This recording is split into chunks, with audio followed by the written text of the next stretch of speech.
Okay, welcome. This talk is sponsored by the Yale Center for Environmental Communication at the Yale School of the Environment. Based at Yale University's School of the Environment, the Center for Environmental Communication, or YCEC for short, focuses on 4 areas. First, we conduct research on the psychological, cultural, and political factors that influence environmental attitudes and behavior. Second, we teach students and train working professionals. Third, we convene a global network of climate communication scholars and practitioners. Finally, we inform and engage the public through journalism, including Yale Environment 360, focused on environmental reporting and analysis, and the exclusively climate-focused Yale Climate Connection, which engages many thousands of people every day and includes a short daily 90-second radio story that airs on more than 690 radio stations nationwide and some internationally. As far as logistics, the chat is closed. Please use the Q&A feature at the bottom of your screen and be aware that you only see the questions you asked. We have folks monitoring the questions, so be assured your question will be seen, but we probably won't be able to get to everyone's question, unfortunately. We will make a recording of this conversation available on our website, and we'll send a link to everyone who registered. Today's talk will be moderated by Lynn Feline. She is a professor of medicine at the Yale School of Medicine, the Yale Child Study Center, and the Yale School of Public Health, and her work focuses on developing and testing novel video game interventions to promote health and reduce risk in youth and young adults. Lynn. Thank you, Eric. I'm really pleased to be here. I'm also honored to introduce our 3 speakers who are with us today. Jennifer Carmen is the Deputy Research Manager at the Yale Program on Climate Change Communication. At YPCCC, she develops and supports survey research on public attitudes, behaviors, and policy support regarding climate change, both in the US and globally.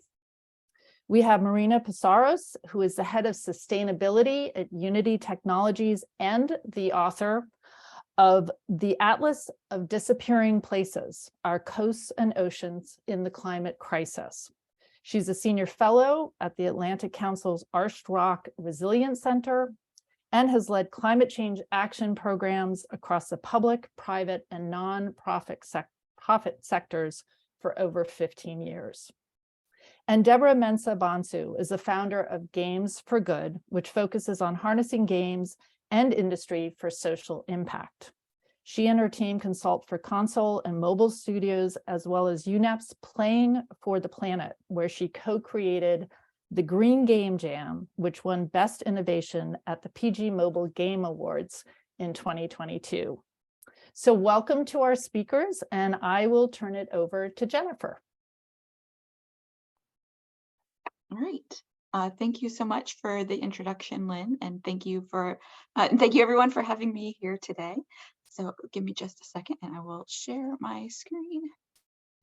And all right, let's try this again. All right, so that should be working, right? Yes, okay.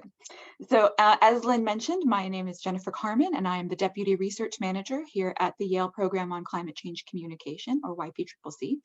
For those of you who don't already know, YPCCC conducts scientific research on public attitudes, behaviors, and policy support regarding climate change. And today I'm excited to be presenting findings from our recent study on American video gamers' attitudes toward climate change, which is a study we conducted in partnership with Unity Technologies earlier this year. And the reason that we conducted this research is because video gamers are a potentially valuable audience for climate change communication. The first reason for that is that the audience of video gamers is huge. Reportedly, more than 200 million Americans play video games. So really, that's most of America. And moreover, video games and the gaming community can serve as what are called trusted messengers for climate change communication. Some of you may already be familiar with the concept of trusted messengers, but for those who aren't, trusted messengers are people who have an existing relationship of trust with their audience. They include close by people like friends and family, but they can also include public leaders and other figures who are admired and share their audience's values. And so when trusted messengers talk about climate change, the audience is more likely to listen to them. And video gaming can create trusted messengers because games aren't just passive content. People actively engage with video games, and they build relationships with other video gamers as part of the broader gaming community. And so adding climate change content, either as part of a game or as a part of discussions among video gamers, can potentially have powerful impacts. And my fellow panelists will talk about specific ways that game developers and people in the gaming community are working on doing exactly that. But first, as part of this study, we wanted to understand where video gamers are now as an audience. And so to do that, we at YPCCC partnered with Unity to develop a new survey of 2,034 adults who play video games in the US, defined as people who say they play video games at least once every few weeks. And so we collected data from May 30th to June 7th of this year, and our study drew on a representative sample of video gamers in the US, and it actually ended up being pretty demographically diverse. So it was majority male, but it was only 54% male and 46% of people who are non-male, which was women and non-binary people, 60% white and 40% non-white, which is about the same as the distribution of race and ethnicity in the US overall. It was slightly younger than the US overall. 30% of respondents were ages 18 to 29. But 70% of our survey sample was ages 30 and older. And finally, it was slightly more Democratic. It was 41% Democrats, but 33% Republicans, and 26% who identified with other political parties or with no political party. And so for this research, and this research was also released publicly in August of this year in a report called "What Do Video Gamers Think About Global Warming?", which is the cover I'm showing right here. And so I'll be presenting selected results from that study today. And I'll also be comparing results from Americans overall using data from our long-running Climate Change in the American Mind study, which is a study we've run since 2008 in partnership with George Mason University on Americans' attitudes regarding global warming overall. And so there are three questions that we wanted to answer, that I'll be answering with the presentation today. The first is, where are video gamers similar to Americans overall on climate attitudes? And that'll be using that comparison data I was talking about. The second is, where are video gamers different from Americans overall on climate attitudes? And the third is, how are video gamers already engaging with global warming through gaming? So in answer to this first question, where are video gamers similar to Americans overall on climate attitudes, we actually found that there are quite a few areas, especially in terms of video gamers' basic beliefs. We found that 73% of video gamers think that global warming is happening, which is nearly identical to Americans overall, which was 72% for those keeping track in our most recent Climate Change in the American Mind study. 56% of video gamers think that global warming is primarily caused by human, which is exactly the same as Americans overall. 70% of video gamers are worried about global warming, and which was slightly higher than Americans overall, but not outside the range of responses we've gotten over time. And finally, 48% of video gamers say that they've personally experienced the effects of climate change or of global warming, which is also very similar to Americans overall. We also looked into where video gamers are different from Americans overall on climate attitudes, and we found that there are several important differences. One is in the perception that global warming is harming people in the US right now. And this one, we actually found that video gamers are lower than people in the US. 33% of video gamers ages 18 and older say that they think that global warming is harming people in the US right now. In our CCAM study, we found that it's about half, 48% of Americans think that global warming is harming people right now. However, we found that there are other places where video gamers are actually higher in their perceptions than Americans overall. In particular, we found that they were higher in their perceptions of social norms, or their perceptions of the actions and beliefs of the people around them. So for video gamers, we found that 61% of video gamers in the US think that reducing global warming is important to their family and friends. For the same question of Americans overall, we found that only 40% of Americans have that perception. And 53% of video gamers actually see their family and friends making efforts to reduce global warming. compared to 40% of Americans overall. And these perceptions of social norms are really important because research has found repeatedly that these perceptions have a powerful relationship with behavior. And we also found in our study that there are notable differences between video gamers and Americans overall in their willingness to engage in behaviors on global warming, and particularly political behaviors. And so this is a list of various political behaviors, willingness to engage in political behaviors that we asked about related to global warming. So this is like sign a petition to encourage action on global warming, meet with an elected official to encourage them to take action on global warming. And so on signing a petition, video gamers were slightly higher than Americans overall. 59% said that they're willing, compared with 51% of Americans overall. But in terms of willingness to meet with an elected official, contact an elected official, donate money to an organization working on global warming, or volunteering their time, video gamers overall were higher than Americans in general in their willingness to engage in these behaviors. And most notably, the really high intensity kind of actions, personally participating in nonviolent civil disobedience. 38% of video gamers said that they're willing to participate in these actions, compared to 17% of Americans overall. And 52% of video gamers, a majority of video gamers, said that they are either willing to participate or are currently participating in a campaign to encourage action on global warming, compared to only 27% of Americans overall. And so we also asked, how are video gamers engaging with global warming content through gaming? And so we found that 22% of video gamers in our study said that they saw or heard content related to global warming in the last year, either as part of a game itself or through part of a gaming stream that they watched. And to follow up on that, we also asked if they had taken action based on what they saw. And 13% of respondents overall, in other words, more than half of respondents who said that they saw content, said that they took action based on what they learned. We also asked about gamers' perceptions of the gaming industry, and we found that 56% of respondents think that the gaming industry should reduce its carbon emissions, that it has a responsibility to act to reduce them, and only 35% think that it doesn't.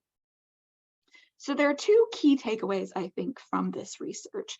The first is that I think this study busts stereotypes about video gamers and environmentalists. The stereotype of video gamers, especially among non-gamers, is that video gamers are young white men who don't care about anything but games. But the data shows that that isn't actually true. And the gaming community in America looks like America overall in a lot of ways. It's very diverse. It's got a diversity in terms of gender and age and race and ethnicity. And moreover, the gaming community holds many attitudes regarding climate change that are similar to Americans in general. But more importantly, they may be more willing to engage in political action on climate. But I think this also busts the stereotype about environmentalists, who are often perceived as people who don't care about anything but being outside and hate anything related to popular culture. In fact, many video gamers are environmentalists and vice versa. And so climate change communicators really need to keep that in mind. The second key takeaway is that there are many opportunities to engage video gamers in climate change action. As this data shows, video gamers are already engaging on climate change with other gamers and through games, and they want more action from the gaming industry, and they're willing to take part in action themselves. So the real challenge is moving gamers from saying that they're willing to take action to actually taking action. And so on that note, I'll turn it over to Marina and Deborah to talk about the work that they've been doing as part of their work and with other people to create opportunities for taking those actions. And so on that note, thank you so much again for this presentation. Thank you to Unity and the Tides Foundation for partnering and funding this work, and as well to our research funders and partners for the development of the climate change in the American Minds data we used as part of this presentation. Thanks, Jen. I'm going to be off screen for a minute while I wait for my bandwidth to increase again. And Eric, I think you've got my slides. Thank you very much for running my slides for me. I'm pulling them up right now.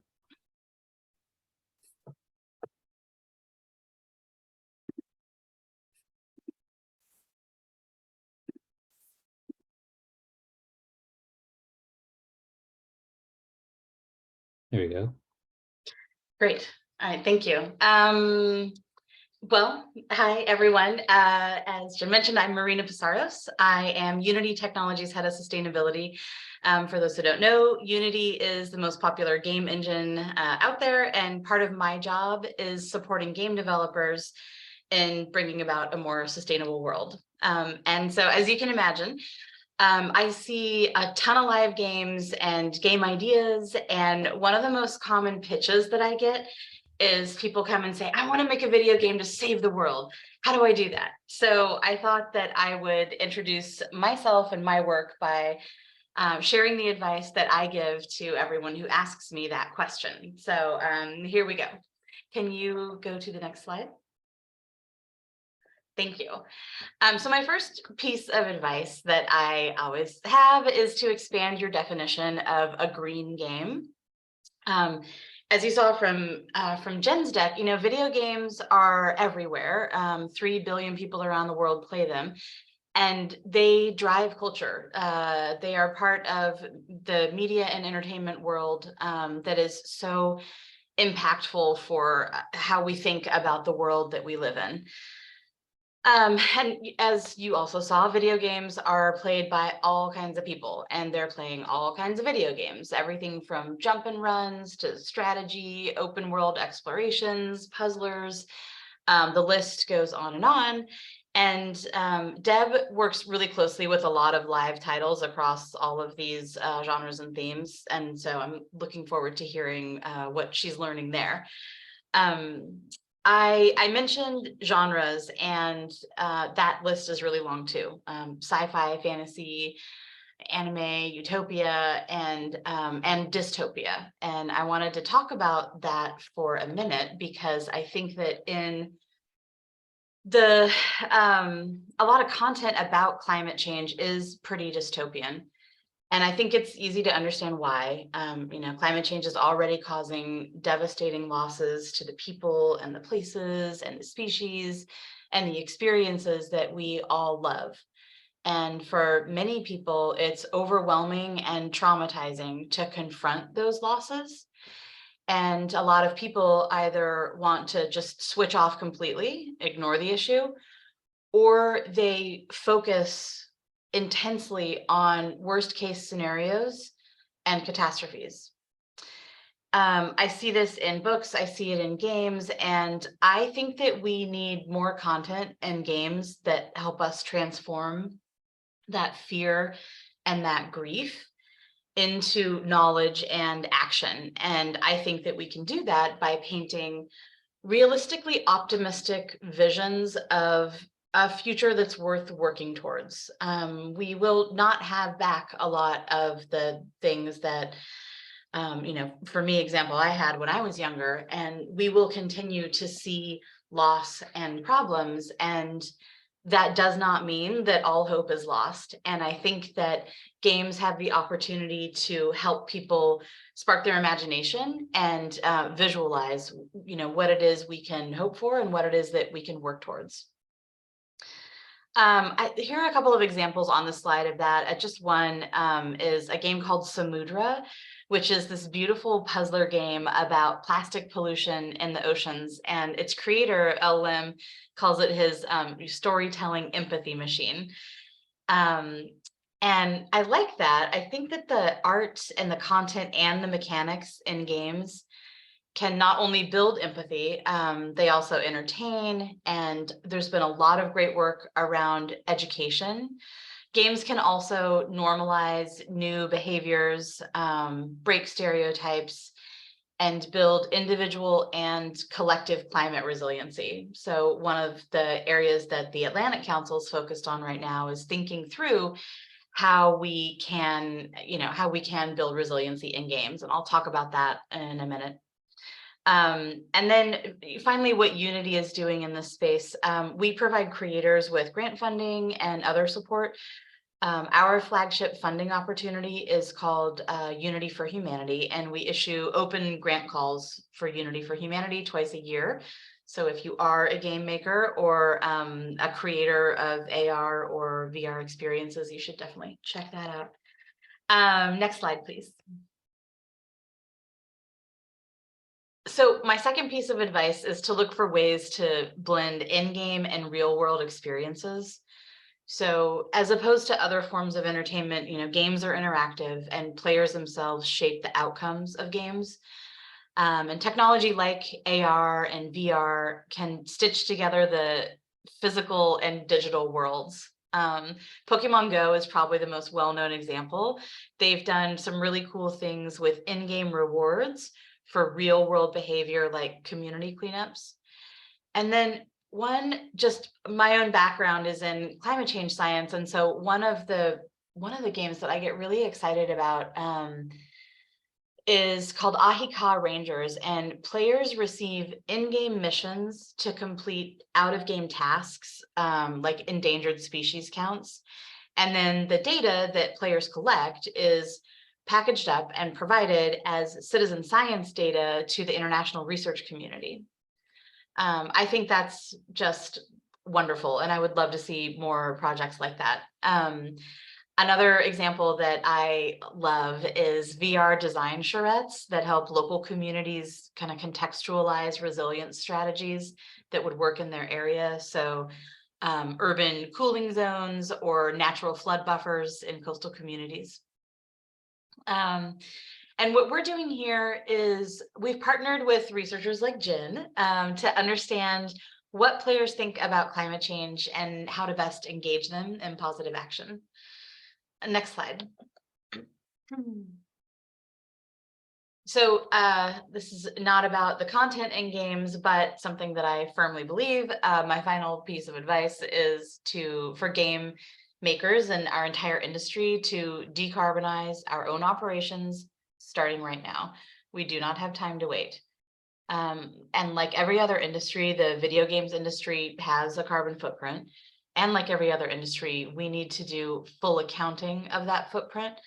And I mean soup to nuts, from the decisions that are made upstream during the development of a game, all the way through game distribution to the downstream considerations of how hardware is recycled and how digital data is stored and removed, right? All of our avatars currently exist in the cloud, and it takes energy to store all of that. So what we're doing that I'm really proud of actually at Unity is to reduce our own carbon footprint is we purchase renewable energy for our offices. We are switching our data centers and our cloud to renewable energy. We're reducing emissions in our supply chain. For a lot of companies, a lot of tech companies, most of our emissions are actually in our what's called scope 3. So it's basically in our supply chain. It's the decisions we make about what we buy and who we partner with. So we're looking to reduce emissions all along our value chain. And then we're offsetting what remains in our full scope 1 through 3 emissions with high quality verified projects and with carbon removal projects. And then next year, we will be validating our science-based target. So with that, I'm going to hand it over to you, Deb.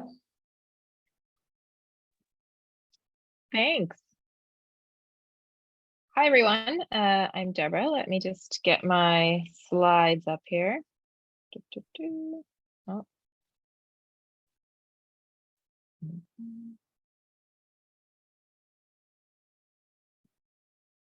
Cool. There we go.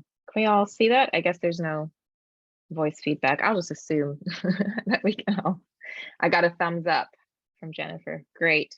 Yeah, so it's really nice to be here. I will tell you a little bit about who I am before going into some of the work that I do. And I've had the pleasure of working with people like Marina for a couple years now, and maybe not directly with, but on working on similar projects within the same space, which has been great.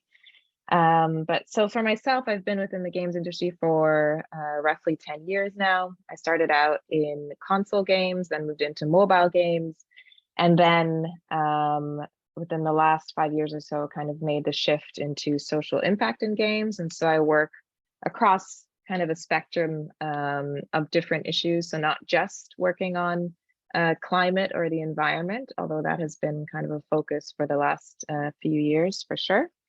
And before I got into the games, I was in journalism for 6-7 years. So I think what really draws me to the games as well is just this storytelling power. And I think, Marina talked about it as well, just that, games have this power, I think, to show us what a world could be rather than always focusing on the dystopian pieces of it. And this year is Faye. This is actually me, and this is kind of a point within my journey in the games industry that I kind of realized, oh, I've made it within the industry. This is a character out of the game Rival Kingdoms, which is made by Space Ape Games. And I was able to be a nature ancient in there. So yeah, that was another really cool moment for me within the games industry. And yeah, like I said, I was working in console and mobile, and then moved into the space of social impact. And the thing that kind of solidified it for me was when I ran this event a few years ago now, called Games for Good, actually, just to bring people together who are all trying to crack this space of, hey, how can we use our games for more than just entertainment? And why this space? I think we've kind of heard it already from Jennifer and Marina. But really around the reach, it's unmatched when you were looking at different entertainments or different entertainment mediums. There are about 3 billion gamers on the planet. I know we heard the 200 million in the US, but they are everywhere. And so that number is even bigger. And I think with that reach, there comes a certain responsibility as well, or I guess I should say an opportunity. And then the second piece around trust and time, as game makers, we have the most valuable thing that anybody can have from anyone. We have our players' trust in their time. And when we treat that with respect, I think we can really make a difference with them together. And then that last piece, again, which was already cited, is this piece around imagination, right? So having people who are already dreaming up different worlds and solving problems, why not use that mindset to also sort of try to tackle some of the biggest problems of our time? And I think there are different ways that you can come at this. I don't think it's just through the games. We've talked already about the idea that companies should also decarbonize. And there's been, just a surge of different companies, SpaceX, for example, being one of them, who are trying to find like best practices in doing that and then sharing that with the rest of industry. I think that's really cool that a lot of the industry has really come together to try to, share knowledge and help each other on that journey, because it's not easy. Another way, of course, you can do it is through your product. So this idea of putting something within the games themselves. This was the winner of this year's Green Game Jam, which was focused around food and forests. And Supercell made an activation within their game around regenerative farming to try to help their players understand what that was all about. And then this last piece is around community, because games don't kind of exist in a silo. There's a whole ecosystem that comes along with games, and it includes people like creators, for example. So these two, I don't know if anyone can name them. They are today's celebrities, right? Move over Hollywood. This is Mr. Beast and Mark Rober. These are a couple of the most famous people on the planet, especially Mr. Beast. He's a YouTuber, and they actually started with something called Team Trees a few years ago, where they were trying to raise $20 million for reforestation efforts. And then they expanded that last year to something called Team Seas, where they were trying to raise $30 million to remove plastic from oceans and beaches, which they surpassed. So I think, especially within games, there's not just the players themselves, but like I said, this whole ecosystem that comes with games and these very, very strong communities that you can harness. And then there are times when all these three come together. And I think that's kind of where the magic happens. And a lot of studios do this. You have a lot of studios that are trying to decarbonize or trying to figure out what they can do with their games. And they're also harnessing the power of their player creator ecosystems as well. And I say all three as well when we're thinking of playing for the planet, because again, it's the space where all these different studios are coming together to collaborate, find the best practices around, the business and how to decarbonize, but then also trying to find ways to tweak their games so that they can reach their players. and then also trying to give their players a voice or a way to be active in that space. And we actually, at Playing for the Planet, we just ran our first survey with players, and we had 7 different studios and 9 different games run a survey that PlayMob created for us within the games themselves and through the game's social media. So we had almost 400,000 players report back. And so I'll just give like a really quick snapshot of some of the things that we found. The full report's going to be released hopefully before the end of the year. But these are just a few of the highlights that I'll just go through. Really what we wanted to find out with this set of surveys, we tried to do, first of all, a pre and a post, so before content went live and then after. But mostly we kind of wanted to focus around the fact that, okay, studios might be new at kind of running these kinds of surveys. So how do we get them into the rhythm of doing this kind of thing every year, especially around the jam, and start to validate some of the work they're doing around the Green Game Jam, which happens every year. And so we wanted to know, do players even care about the environment? Do they want to see that kind of stuff in their games? And would they maybe potentially also want to pay for it, right? Because I think as much as we want to always do good, sometimes also making a business case for why we should put this kind of content in our games is really, really useful. And so this first slide is just talking about player awareness. So do you think environmental issues will impact you in your lifetime? Most people said either it's already affecting them already or it will in their lifetime, which was really interesting to see. And I think that resonates a lot with what Jennifer was talking about as well. Then, do players believe that gaming is the right outlet or the right medium to try to teach people about these subjects? And again, we found that, almost 80% of gamers said that, yes, games can definitely help you learn about the environment, which was also really encouraging. Another one here, do you want to see environmental content within your games? And again, a lot of people said that they would either like to see content or see more environmental content in their games, especially if it was something that matches with the universe or narrative of the game. I think that's something that's really important, which we might talk about a bit later as well. But you can't just kind of force content in your games that is a mismatch, especially if the game itself isn't really about those themes. But that doesn't mean you can't find a means of, still telling that story for your community in a way that makes sense with your title. So there has to be authenticity there. And then some players actually said that they would choose games that did have environmental content or these themes within their games over ones that do not, again, encouraging for studios.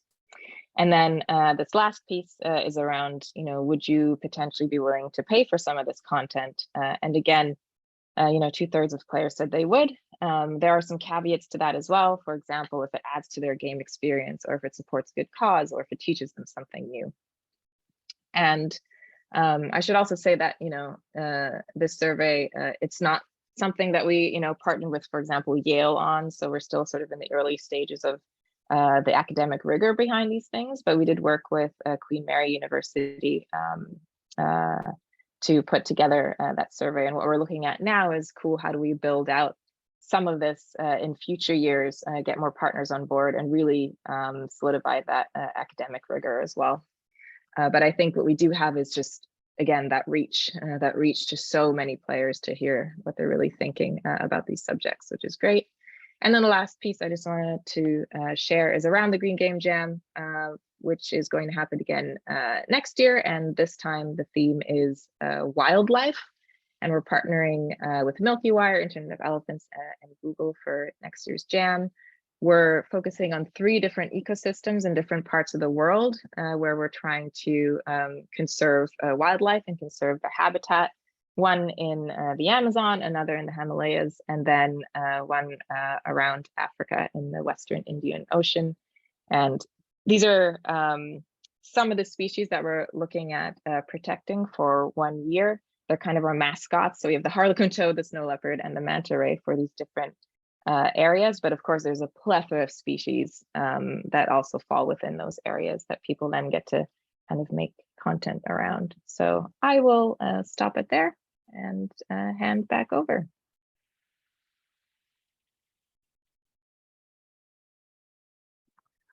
Thank you. Oops. Thank you, Deborah, and thank you to all three of you. That's such amazing work that is being done in this area. And so I am going to start with some questions for the group. There are a number of terrific questions in the Q&A, and also some of these questions have been drawn from questions that have been sent in from the audience actually prior to us starting the webinar. So the panelists, certainly you can look in the Q&A, and there's some very specific questions to each of you that I think some of you I've been trying to answer them as they come in. Okay, yeah. So but to sort of bring together the, you know, the brains of all three of you, I'm going to put some questions out there for you. So Deborah, you mentioned the community, the ecosystem. And so to you and, you know, Marina and Jennifer, how can online streaming gaming spaces and communities, say on Twitch or YouTube, Discord, be used to organize around climate? Yeah, sure. I mean, I think, you know, one of the great things around these communities is, like you said, they already exist. So it's more about tapping into them and finding ways to partner with them. I think having ambassadors that care about these subjects is really important. So, you know, I mentioned like the Mr. Beast of the world, but you don't have to be a Mr. Beast with millions and millions of followers to have a really vibrant community. You know, there are tons of people on whether it's YouTube or Twitch or TikTok or any other myriad of places where people just convene and gather, where I think that if we give them, again, kind of like Marina said, not just always talking about all of the negatives that come with this conversation, but actually bringing in, you know, places where they can take action, that can inspire hope, that can engage them, and actually make them agents for change. I think that is the most important thing, because even, you know, for myself, I get tired of hearing the conversations, and at some point I'm like, oh gosh, I need to talk to somebody who's going to pick me back up again, because it can be really bleak. So I think we all need that. We all need that motivation in this space. And I think, like, why not have fun solving the world's problems, right?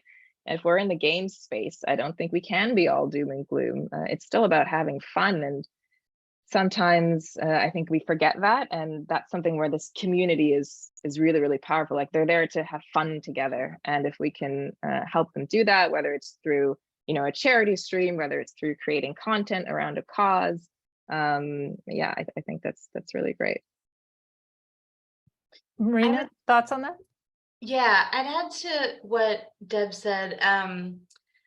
I think that there's, and I'm actually going to steal what Jen may have wanted to say.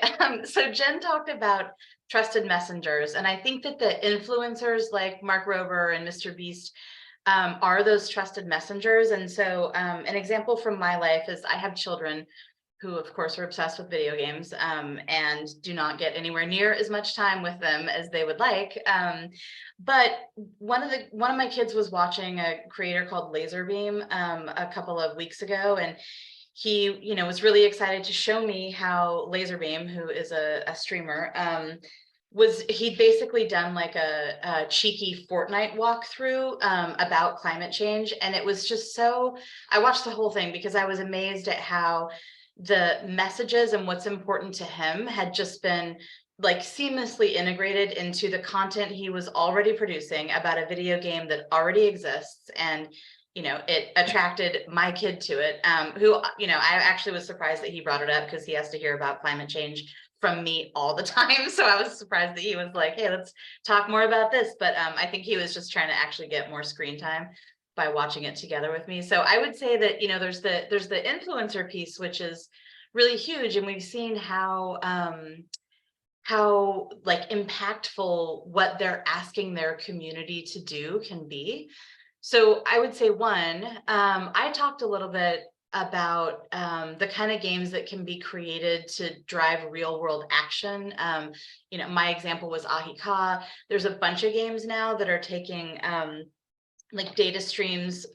There's one that's like it's a strategy game. It's a real-time strategy game, and it takes live agricultural data and from 190 countries and puts it in the game, and then you strategize about how to build the best world with this data. And I think that is the kind of thing that could probably go to younger audiences as well.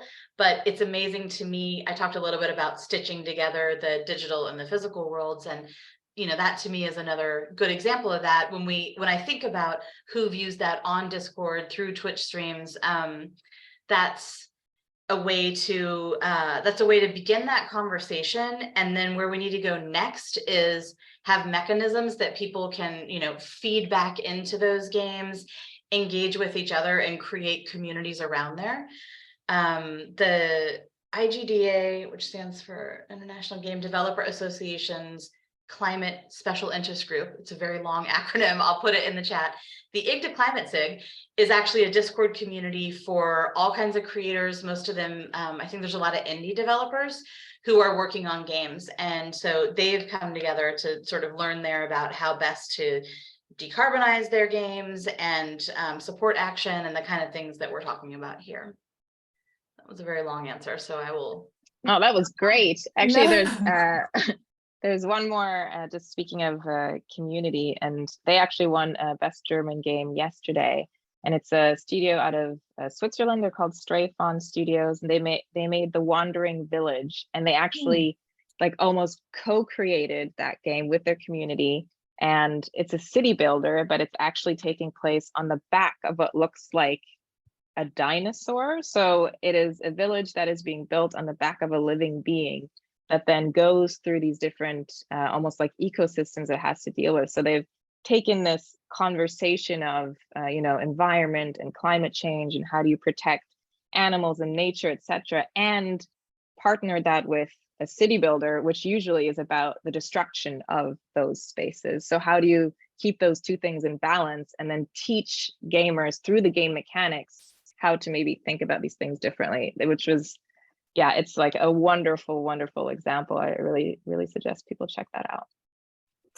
So Jen, I just wanted to, you presented really compelling data that gamers are moving towards action, right? Like their responses really show that they, are, compelled by this topic or looking to do something. So if you think about sort of how, are these communities or ecosystem can come together to really address this, what are your thoughts about kind of what that group should be looking forward to?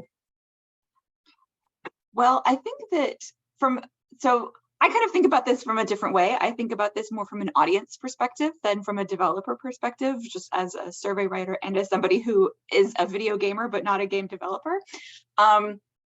So to build on what Marina was saying, but with the other thing that if you have ever heard a YPCCC person give a talk, the thing that we always say is echoing what our friend Catherine Hayhoe says, the most important action that you can take on climate change is to talk about it. And so thinking about from what the gaming community can do in terms of impactful actions, especially among the gaming community as an ecosystem. It's not just like influencers, sharing information with their audiences. It's also video gamers talking with each other. And I think that one thing that our data shows in this, especially because there is such high willingness, there's high perception of these social norms, like actually having those conversations with each other is an incredibly powerful way to turn that into action. And the fact that there is so much top-down leadership happening in the gaming industry is a really valuable way to kind of bridge that gap between the willingness among people who would be acting and the people who can create those opportunities for action. So I think finding ways to have those conversations is maybe the most important thing. Yeah, and I think I also, Deb, you mentioned something about the notion of framing it more positively, and video games sort of by nature, in most cases, sort of because, there's entertainment or there's engagement or there's fun, can kind of take serious, what could be depressing content and can actually spin it so that people want to engage in it. And what I'm hearing from you, Jen, is that a big part of this is starting to just get people engaged in this and talking about it, you know, in anticipation of acting. All right, so that sort of, you know, was kind of more on what gamers can do in terms of content or in that space. Thoughts on whether gamers are aware of their own energy carbon footprint during gaming and what action they can take to reduce that? I unmuted and then was like, maybe Jen knows. I can't remember if we asked a question about, if we asked anything specific around energy. I have some comments about what gamers could do, but Jen, is there anything in that survey? We didn't ask about anything related to household actions. We asked about the willingness to engage in political actions. We asked about participation in and willingness to participate in consumer activism. So like making purchases, but not, you know, like, do you have an efficient air conditioner, et cetera, like, you know, or do you have an electric car? We didn't ask those kinds of questions. Okay, and so to answer what gamers can do, there's probably 3 actions that would be the biggest, most impactful things. The first is, so video games themselves are drawing energy whenever you're charging that device, so which we often do at home. So my house runs on 100% renewable energy, and I would encourage anyone who cares about this to get 100% renewable energy. In most of the US now, it's very easy to, you know, there's programs at local utilities that will put more clean energy on the grid. And that is, it's really come down in price. There's a lot of efforts to encourage consumer behavior around this. So I would, if you're interested, I would definitely check out renewable energy in your home. The next would be to set the devices and gameplay mechanics to efficiency modes. So on consoles, there's ways that you can, you know, have them sleep. There's all sorts of power strips that will stop your devices from being vampires. And then there's usually energy efficiency settings, because energy efficiency will also, you know, improve the speed of gameplay. So console folks have an interest in also providing more options for players who may be working with less bandwidth or in uncertain conditions. And then the third is basically to keep your devices longer. The more frequently people buy devices, the more frequently we are depleting the Earth's resources, and, you know, recycling of electronics is a huge issue. Along with my being very intentional with my kids about how much time they spend on screens and what they do. I'm also deeply unpopular for how long we keep our devices. We have an iPad too, and my kids, it's just, I am cringe for doing this to them, but we don't actually need something newer. So there you go. So those would be my three pieces of advice for any individual who wants to decrease their own footprint: is renewable energy at home, check your energy, check your devices for energy savings, and then keep them for longer. And actually, just on that, you know, last point, when you say keep your devices for longer, I think that onus is then also put back on the developer, because a lot of mobile games only perform at the very highest, you know, frame rate, very highest spec of device. And so I think sometimes, you know, as developers, we're kind of making the games for that latest piece of tech, when really that's not necessarily the best thing for the environment. It's also something to consider, yeah. Great. Thanks, Marina. I now have my checklist to things that I need to do. So there were a number of questions that came up. The survey that you presented, Jen, was geared towards, you know, more of an adult population. But there were a number of questions that did come up in the Q&A about thinking about how, you know, how to translate or think about some of those responses to an even younger population, and also what we can, you know, how to engage a younger population in helping them be agents of impact. You know, this will be their planet for even longer, hopefully. And so just the three of your thoughts on how on both those questions in terms of what we think a younger population thinks about this and how we can engage them as agents of impact.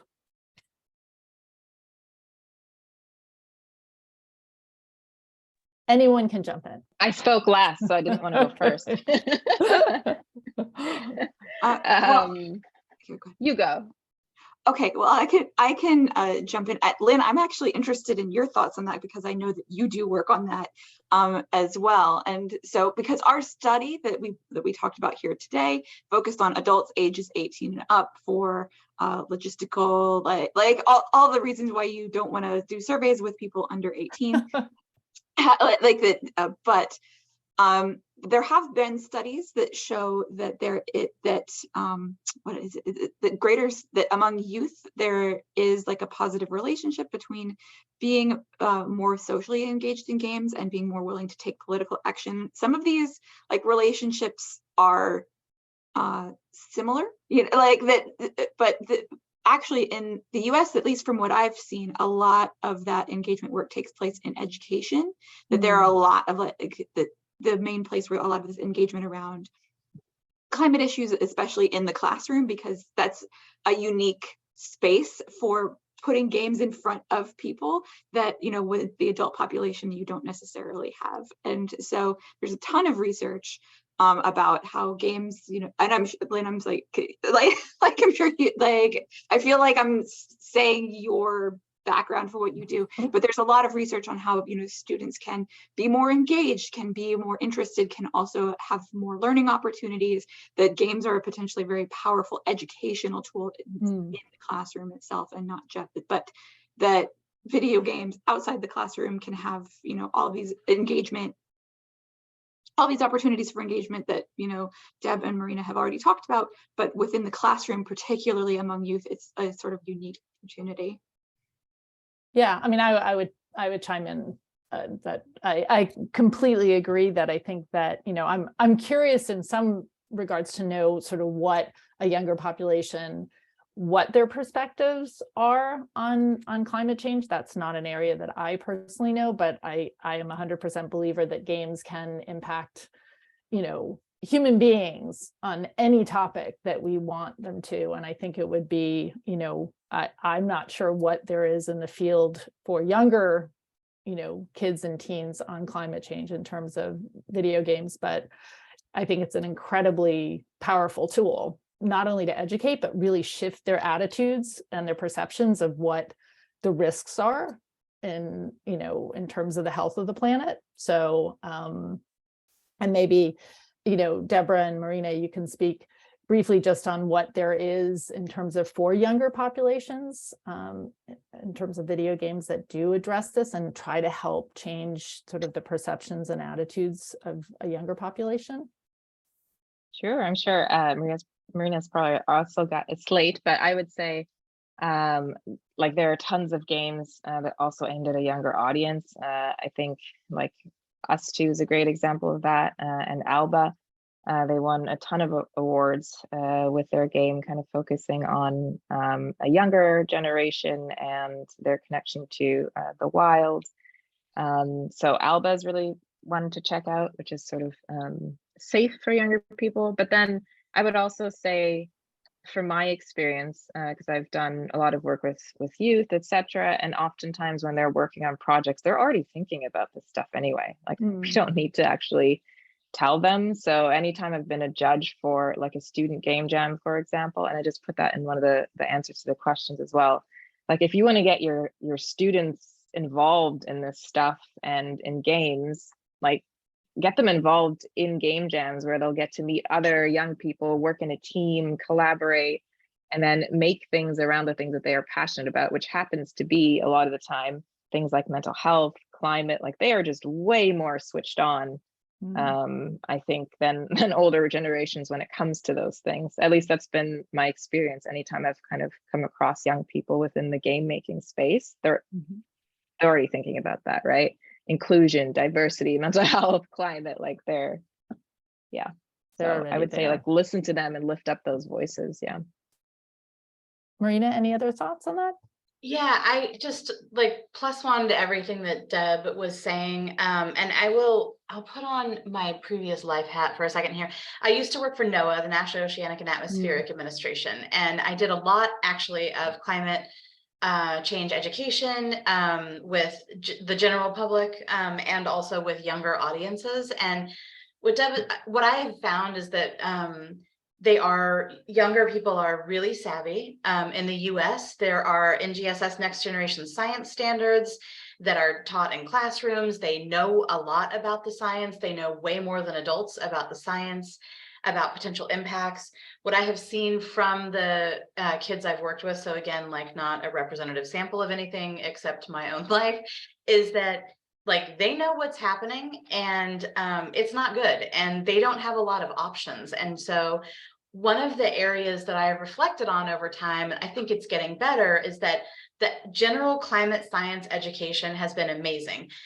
And it has stopped at the science. It has not gone to a lot of the, so what can we do now? And I think that that's changing more recently, but this is why I just keep like talking about the games that do like digital and real world stitching together and thinking about how we use real world data in games, how we empower citizen scientists to collect data. So everything that moves us from that place of overwhelm. And, you know, for a lot of these young kids, they don't even know what they're never going to have in terms of climate stability, to a place where they feel like they're a part of a solution where, you know, you transform all that energy into something positive and into something forward moving is where I would like to see things go. That's a really nice positive note to close on. Eric, I'm going to ask you if we have, I guess we're really at time, but I guess we have a couple more minutes. If the three of you want, if there's anything else you want to add, there's lots of fabulous questions in the Q&A, and but hopefully we've addressed some of them, and either as a group or individually. Anything else that you all want to add in a remaining minute? I'll just throw a quick thing because there were a few like methodological and questions that I saw in there, and I want to note that we are working on developing a peer-reviewed publication on these results, and so we'll be able to provide some more like detail about like what is going on with this data, but also in terms of like controlling for various demographics and things like that, so that we can, so we have that additional rigor with this data. So keep an eye out. That'll be coming in hopefully in the next few months. Great, thank you. Well, thank you all. I'll turn it back to Eric real quick, but thank you all for your thoughts, your contributions to the field, everything that you do. It's been a pleasure to talk with you. And Eric, I'll turn it back to you if you want to close. Sure. Thank you, Dr. Feline, for moderating the conversation, and Ms. Mensah-Bonsu and Ms. Pizarros, and Dr. Carmen for your thoughtful insights. Thank you also to the Yale Center for Health and Learning Games for co-sponsoring this event with the Yale Center for Environmental Communication. We will send everyone a follow-up email after this event with the recording and key takeaways of this discussion. Have a great weekend, everyone. Thank you. Bye, thanks.